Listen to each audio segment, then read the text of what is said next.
పశ్చిమ గోదావరి జిల్లా పాలకొల్లు బ్రాడీపేట వద్ద 12.90 కోట్లతో జరుగుతున్న డబుల్ లైన్ బ్రిడ్జ్ నిర్మాణ పనులను మంత్రి నిమ్మల రామానాయుడు పరిశీలించారు. ఆయన క్యాంప్ కార్యాలయం నుంచి ఎలక్ట్రికల్ మోటార్ సైకిల్ పై పర్యటించారు. బ్రిడ్జ్ పనుల వద్ద నర్సాపురం ప్రధాన కాల్వకు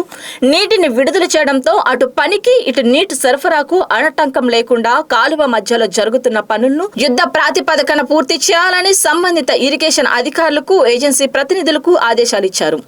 నర్సాపురం రోడ్లో ఎల్&టి ప్రాంతాల్లో నిర్మించిన బస్ షెల్టర్ బ్రిడ్జ్ పనులను పరిశీలించి తగు సూచనలు చేశారు. పాలకొల్లు పట్టణానికి ఒక అవుట్ రింగ్ రోడ్ లాగా ఉండేటువంటి విధంగా లారీ స్టాండ్ దగ్గర అటు పాలకొల్లు మండలాన్ని కలుపుతూ 12 కోట్ల రూపాయలతోటి మన డబల్ లైన్ బ్రిడ్జ్ నిర్మాణ పనుల్ని, అదేవిధంగా మన పాలకొల్లు ఎన్టీఆర్ టిట్కో ఇళ్ల దగ్గర ఆ మహిళలందరూ కూడా ఆ టిట్కో ఇళ్ల దగ్గర నుంచి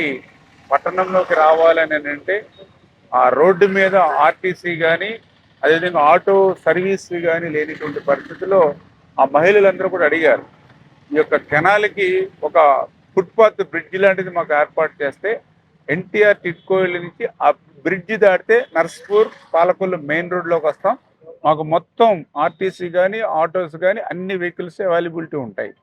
అదేవిధంగా ఒక్కొక్కసారి 10 అయినా 11 అయినా 12 అయినా రాత్రి అయినా కూడా ఆ టైంలో మేము అక్కడ బస్సు దిగిన ఆ ఫుట్పాత్ బ్రిడ్జ్ ఎక్కి మా ఇంటికి వెళ్ళిపోతాం అని ఏదైతే మహిళలు అడిగితే వాళ్ళ కోరికను దృష్టిలో పెట్టుకుని మనం ఫుట్పాత్ బ్రిడ్జి, అదేవిధంగా ఫుట్పాత్ బ్రిడ్జితో పాటు ఇక్కడ ఒక షెల్టర్ కూడా, ఎందుకంటే ఎండకి వానకి ఇబ్బంది లేకుండా మహిళలు ఉండాలనేటువంటి ఆలోచనతో, ఎందుకంటే ఎన్టీఆర్ టిట్కో ఇల్లు అని అంటే మాకు అత్యంత ప్రాధాన్యత కాబట్టి ఒక మంచి బస్ షెల్టర్ కూడా నిర్మాణం 100% పూర్తయింది. తొందరలోనే ఆ పెయింటింగ్స్ అన్ని కూడా కంప్లీట్ చేస్తామని చెప్పి మీ ద్వారా అందరికీ తెలియజేస్తాం.